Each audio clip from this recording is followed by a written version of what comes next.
UFC 181, great fights. I'm just going to cover the main events because, I don't have too much time to talk about this. I only have 15 minutes. But Uriah Faber won tonight in a controversial bout. There's a lot of controversy tonight.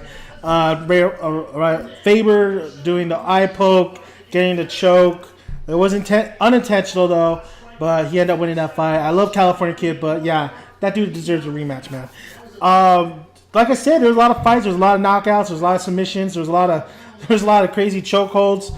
But let's talk about Melendez versus Pettis. I was looking forward to this fight. You guys know I review Ultimate Fighter 20, and I love both these guys. Both these guys are beasts. Pettis, with his quickness, with his striking, with his unorthodox style, this guy has it all. He's a beast. He's overall one of the best pound-for-pound fighters. And Melendez, this guy's a warrior. This guy's a scrapper. And he could, he had definitely a great game plan going into this fight. So watching the fight, Melendez was doing great. He was getting Pettis to the cage. He was landing shots. He had a game plan. He pretty much won the first round. Pettis was a little, he got a few shots in there, but he definitely was challenged by Melendez. And then the second round came, and you could tell that Melendez, he was throwing those wide hooks.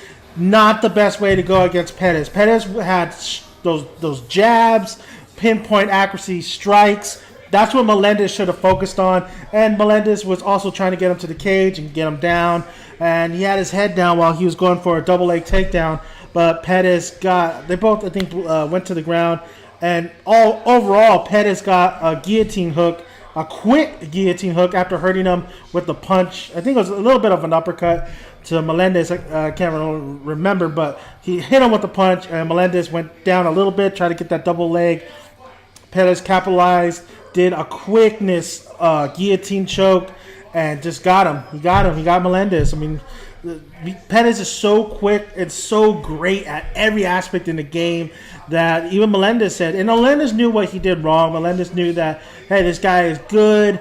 I probably shouldn't have, left myself wide open when doing these haymakers, but it happened because Pettis was connecting on some of the kicks and definitely connecting on some of the jabs and strikes to the face. And like I said, he hurt him when Melendez was going in for the double leg takedown, or at least a single leg takedown. So Melendez loses. Pettis is still champion. This guy is a beast. Whoever he fights, it's going to be a hard matchup because he's 27. And you just have John Jones up there. You got to have Anthony Pettis up there. This guy is great. He's Showtime. He's money. Melendez, great fighter. I hope he comes back. I hope he fights Pettis again because I still think he still has a great shot of beating Pettis down the line. But he definitely needs to focus on some of that striking because that striking was a little bit sloppy tonight, in my opinion. Let's go on to Robbie Lawler versus Johnny Hendricks. This fight, I didn't see the first fight, honestly. I didn't see the first fight. It cost a lot of money, and I didn't get to go in and watch it. But going into this fight, I know who these fighters are. I love Johnny Hendricks. I think he's a beast. I think he should have won against St. Pierre at that one point in time. I think Robbie Lawler is a great fighter. I saw him in Strikeforce. He's not too bad. Going in this, I wasn't too excited. I think I was more excited for the Melendez and Pettis fight. But I went in there. I was actually going for Robbie Lawler, but I was thinking Johnny Hendricks would win the fight. I like Johnny Hendricks. But I thought Robbie Lawler looked like he was really determined to take that belt away from him. So I went for Robbie Lawler. Even though I felt like Johnny Hendricks was probably going to win the overall fight. So the first round was very explosive. Robbie Lawler going straight at him, rushing him, throwing these blows, really rocking Johnny Hendricks a little bit, really taking him off the guard. But Johnny Hendricks played it cool, really just is striking. The combos that Johnny Hendricks was throwing with the leg kick was beautiful. He would do the 1-2 leg kick right on, I think, Lawler's right knee, right leg, and really did that all night. It was Hendricks' leg kicks were phenomenal. Now, Lawler, after the first round, he slowed down. He really didn't do anything. He didn't do really, I mean, seriously, he would just stand there, take punches from Hendricks, and really he got taken down 5 times in this fight. But Hendricks really tried to pursue that takedown. And Lawler did have good defense, but still, he got taken down. He really Hendricks really controlled the fight all the way up to the 4th round, where Lawler had a couple good shots, but I still had the fight going to Hendricks. I mean, Hendricks was doing everything. He was doing combos, he was doing leg kicks. Lawler did get him with that one leg kick right into the beard, basically. But Hendricks really controlled the fight. Hendricks, there was no doubt that this guy was winning with all his striking ability and all his takedowns. But I guess if they were going to give points to Lawler to takedown defense, because a lot of times Hendricks didn't nail those takedowns. Now for freaking Lawler in the 5th round, the final round. Still nothing. Really nothing happening. Really Lawler not... You knew Lawler had to get a knockout to win this fight because I would think he was behind... I would think he was behind the whole fight. So, 5th round came. Hendricks was still doing his thing, but it seemed like Hendricks was playing it a little bit safe. Lawler was throwing a couple more punches. Then the final round, 30 seconds, Hendricks tried to take him down. He was on the ground, his head was on the floor. Lawler had like a side control. Started throwing wicked elbows. Started throwing punches right in the head, inside, right in his face. But those elbows really hurt Hendricks. Hendricks stood up. Lawler really was relentless after those at least 20 seconds into the round, going after him. It looked like he might get that miracle knockout. He threw a kick, hurt Hendricks. Threw some punches, hurt Hendricks. Until the round was over and Hendricks was really just walking off while Lawler was still just staring him down, really selling it to the judges and the crowd. Well, I had the fight.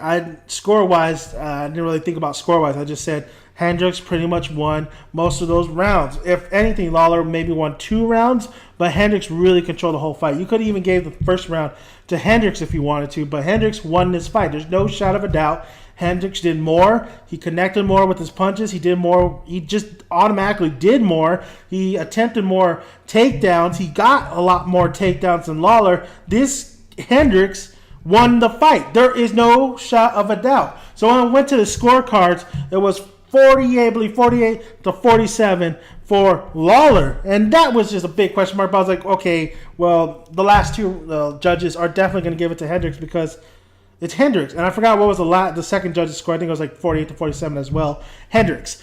Then 49 to 46. 49. If Lawler wins this fight, it better be damn close. Just like 48 to 47. 49 to 46. This judge must be betting some damn money on Lawler because Lawler ended up winning the fight, end up being the new champion. This boggles my mind. How the hell did Lawler, who was just standing there, not throwing anything, really just parring with him, really just going, oh, put your hands up? Okay, 1, 2, combo, yes. I don't want your face. I just want the gloves. That's, you're just having your hands out there. I'll just do that training session. Let's go. He did nothing. He did nothing to show me or anybody in the audience. The audience was so shocked. I was so shocked.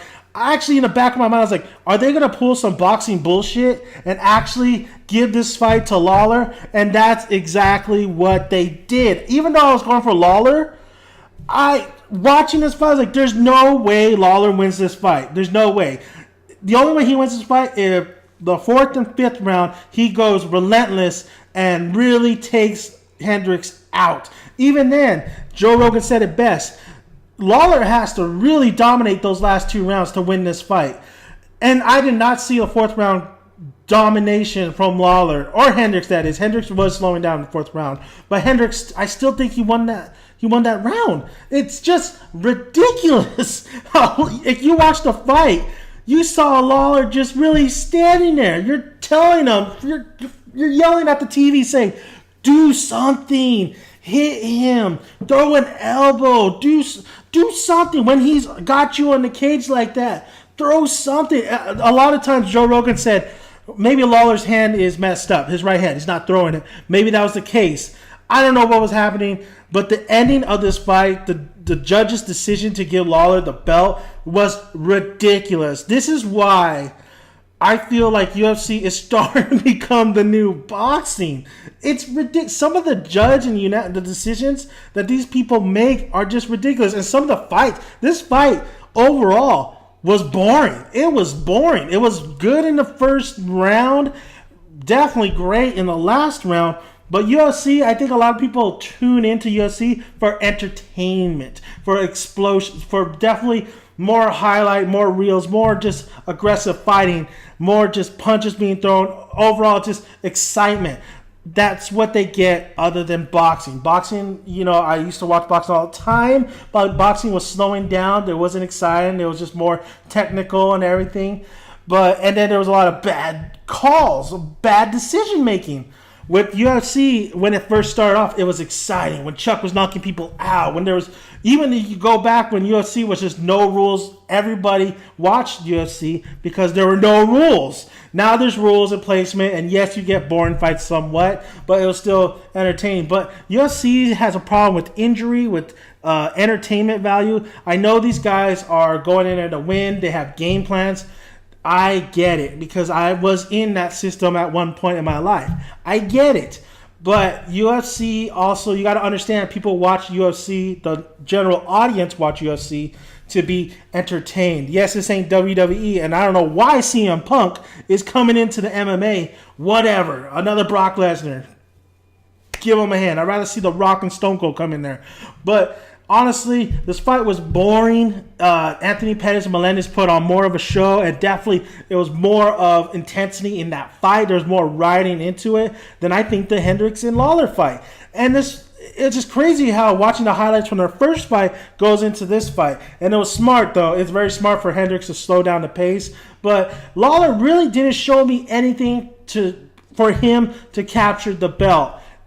Just unbelievable that judge would give him a 49-46, a 49-46 score. What the hell was that judge smoking? What did Dana White slip into his drink to give him a 49-46? Ridiculous. It was ridiculous. I am upset. Yes, I know maybe some people out there thought Robbie Lawler was winning the fight. I guess I don't see it. You really got to prove me wrong. You really got to tell me why Robbie Lawler won this fight, because Hendricks did everything except that last round and maybe the first round. The fourth round was evenly, but Hendricks did more. He attempted more takedowns. He got more takedowns. He got more strikings. He got more kicks landed. Oh, just ridiculous. That was the only fight tonight that was really underwhelming, really not subpar to, the hype. Anthony Pettis, Melendez, even though it went to the second round and my man, Melendez lost, it still was an entertaining, great fight. And all the fights below it were great. There was either knockouts, submissions, or just overall them, doing their thing, really being busy. This fight was boring. Dean had to freaking really just let them put them apart a couple times, especially that last round. The one thing, though, is Hendricks. Hendricks, I think, really took it easy in the last round. This is where the bad decision-making with Hendricks and why the corner said, this is a close fight. You need to win this round. They were right on the money because it was more of a psychological thing. Hendricks should have finished this round. He had a chance to put out Lawler, I think, with being more aggressive, but he didn't. He didn't do his job to finish off Lawler, and that's why he lost the fight. But overall, the decision-making is ridiculous. I don't know what the hell was going on. I would love to see Chuck Liddell's reaction to this. But, yes, it was a great night overall, though. The UFC 181 did provide great fights. Just overall entertained until that last fight. Very controversial. Two controversial things tonight, but this one is by far the most controversial. I don't know how he won it. If you guys think he won it, that's great for you guys. I don't think I'm ever going to change my mind. I don't think he should have won that fight. But overall, that's my recap on UFC 181. There will be more. We definitely have the Ultimate Fighter almost finale. We have Randa versus Rose, Carla versus Jessica Bonet, who Randa wasn't at the fight. You know why? Because she's busting her ass training. That's why I love her. So, great fights. We're going to have Santos next weekend, so look for that review, our recap. Tell me what you guys think. really the question of the day is, did you think Robbie Lawler deserved to win that fight?